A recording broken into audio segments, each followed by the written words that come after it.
छठी मैया जाई थैन गाओ नामा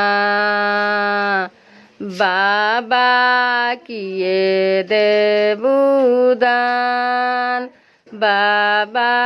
किए देबुदान बाबा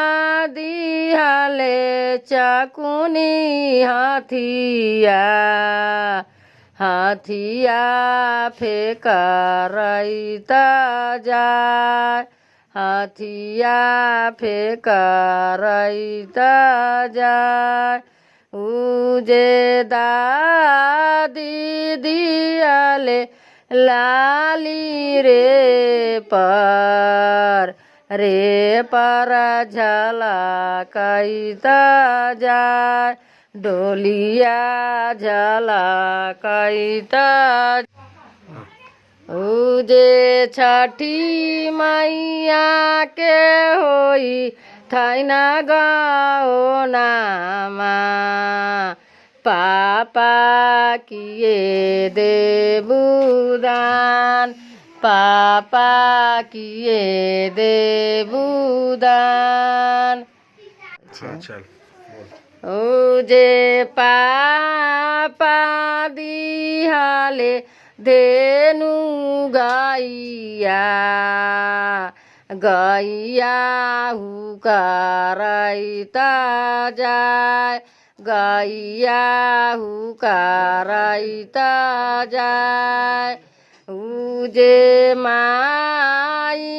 दिहाले लाली चुनर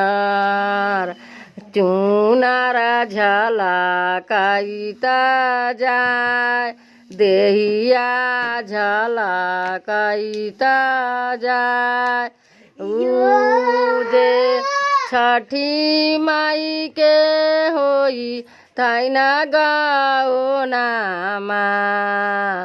भैया किए देबुदान भैया किए देबुदान उजे भैया दिहाले राजला घोरावा टापे टूपे जाय घोरावा टापे टूपे जाय उजे भाभी दिहाले जीरा खोइछा गमकैता जाय खोइछा गमकैता जाय उजे छठी माई के होई थैन गाओ नामा बहिन की उजे छठी माई के होई छैन गाओ नामा बहिन किए देबुदान बहिन किए देबुदान उजे बहिन दिहाले गोरो के बिछिया बजाइता जाय बिछिया बजाइता जाय।